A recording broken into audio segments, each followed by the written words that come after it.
Against a backdrop where waste disposal has been designated as an essential service, an individual who attacked a vehicle transporting waste to Meethotamulla was arrested today. A demonstration was held in Nogape, Bopitiya in Vattala for the second day today, demanding authorities to refrain from dumping waste from Colombo in Meethotamulla. Protesters had blocked the path of lorries carrying waste and had pelted stones at the vehicles. Several members of the clergy were also involved in the demonstration.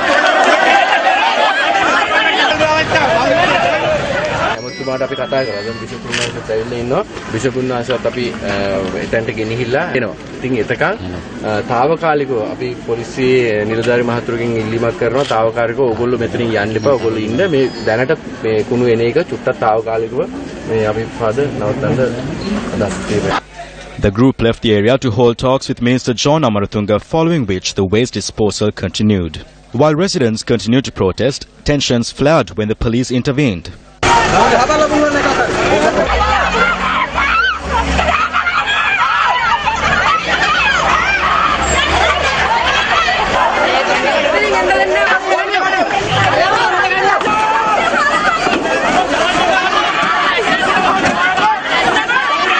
While the demonstration continued, the group, who had earlier departed for discussions with Minister John Amarathunga, returned to the location.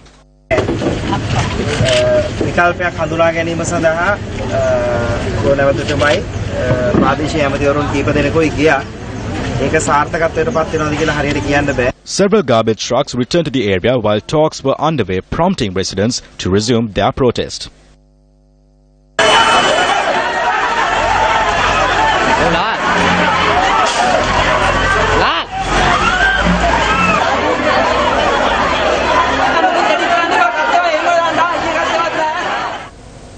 Court has issued notices on JP Western Provincial Councillor Lakshman Nipnarachi and 6 others, ordering them to be present before court on Monday. The notices were issued by the Chief Magistrate of Kasbava Gihan Ranavaka. The notices were issued on JP Western Provincial Councillor Lakshman Nipnarachi, the former mayor of the Burlaskamo Municipal Council Arunapriya Shanta, the former mayors of the Kasbava Municipal Council Sumana Vivian Ranavira and Lakshman Pereira, and 3 others. The magistrate had ordered the police to hand-deliver the notices to their residences. Obstructing the enforcement of a court order, turning back the garbage trucks, obstructing the garbage being disposed, and unlawful assembly are the charges that are raised against the group. The police presenting facts to court stated that the group had acted in this manner after the court issued an order on the 28th of April granting permission to dump 350 metric tons of garbage from Colombo at the Karandiana waste dump. Notwithstanding the fact that notice has been issued on him to appear in court, Provincial Councillor Lakshman Nipnarachi and several others staged a silent protest today against the disposal of waste from Colombo at the Karandiana terminal. Vehicles transporting waste to Karandiana were turned back. A silent demonstration was held today in Borupana, Karandiana.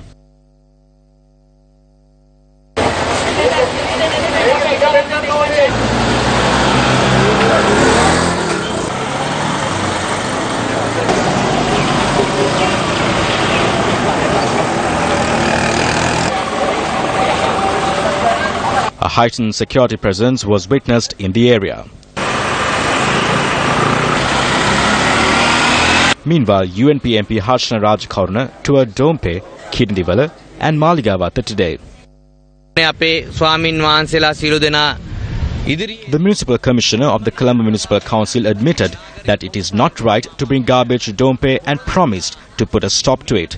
I'm happy on behalf of the residents of Dompe regarding this action.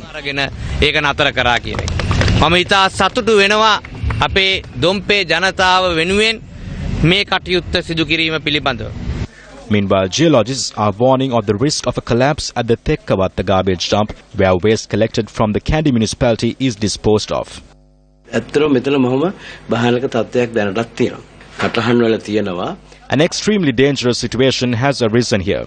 There are several slopes here which are at risk from landslides. If there is heavy rainfall, this could give away. The southern slope facing the river could give away, which means the waste could enter the river and the Polgola reservoir, contaminating the water supply throughout the Rajarata region. පැතිරලයන් Rajarata පුරා පැතිරෙන්න මේ හොඳ මර්මස්ථානය හොඳ කේන්ද්‍රස්ථානයක් බවට පත් වෙයි සමහර විට ඒක නිසා ඒ ගැන විශේෂ අවධානයක් වගකිය යුතු. The former president made these comments on waste management. Since the environment ministers did not act, eventually I asked the defence secretary to look into how this can be done, and he did it. Speaking to Newsfirst, Minister S.B. Dissanayake commented on the protests surrounding waste disposal and the actions of politicians.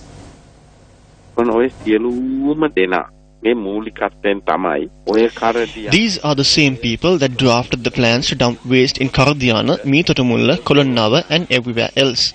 At the same time, even the project to compost waste in Dompe and use it to generate electricity was initiated by former Chief Minister Ranatunga.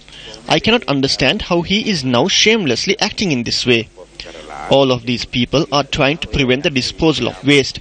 They want to ensure that garbage remains uncollected all over Colombo so that all of Colombo becomes one massive garbage dump. What they are doing by provoking and inciting people and members of the clergy is very ugly. If Vasudeva Nanayakkara says that the government is responsible for manslaughter, then we must look at who is truly responsible for it. It was done by Gotabaya Rajapaksa. Why aren't they mentioning that? He was the one that disregarded the protests in the past and created the mountains of waste in Meethotamulla. If they are truly against this, they should mention this fact as well. Steps have been taken to provide temporary shelter for the victims of the Meethotamulla Garbage Dump Collapse at a refurbished storage facility belonging to the Paddy Marketing Board. But there are over 400 families currently taking shelter at the Terence N. D. Silva College in Kolonnawa, which was designated as a relief camp. The refurbished storage facility is equipped to house 24 families initially. 50 more families will be directed to the Paddy storage facility in the second phase of relocation. Over 60 houses were destroyed when the garbage dump collapsed, while another 22 were damaged. Houses are also being provided in the Laksanda housing complex in Salamulla, Kolonnawa. 30 families have already settled at the housing complex, while there are 68 houses remaining. These people are special. They only have belongings to fill one bag. Though other people come here with happy thoughts, these people come here with sadness. We have arranged counselling for them here. According to data collected by the Kolonnawa Divisional Secretariat, there were around 320 people living in the area that was directly affected by the garbage dump collapse. In addition, the Divisional Secretariat says that there are over 100 people living on rent in the area. There are 201 houses in the high-risk area. The Divisional Secretary of Kolonnawa, Sugat Sisirakumara, says that the Secretariat is in the process of compiling a list with all the details of those who have lost property in the tragedy. He added that the allocated compensation of 50,000 and 10,000 rupees will be provided to the victims and that the evacuees will be provided shelter and security. Meanwhile, the clean-up operation at the site of the calamity continued today.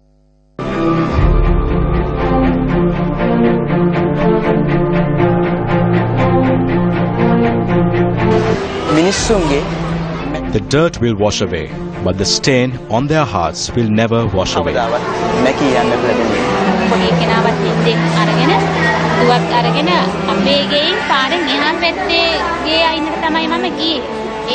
I took the baby, woke my daughter and headed to the house across the road.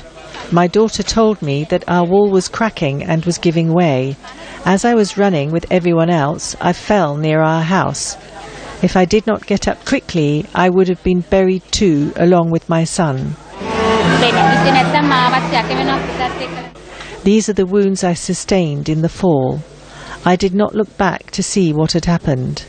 Within 10 minutes, all the houses had collapsed. We had nothing to eat that day. I think many people may have been trapped inside their houses. The people living in the houses behind ours would not have had time to flee. Since we were closest to the road, we were able to save ourselves.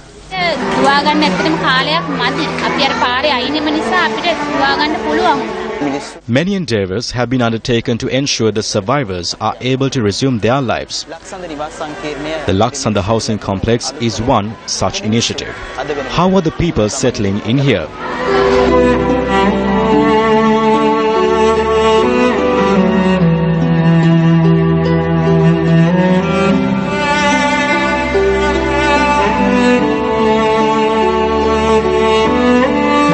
The entire family was buried under the mountain of waste.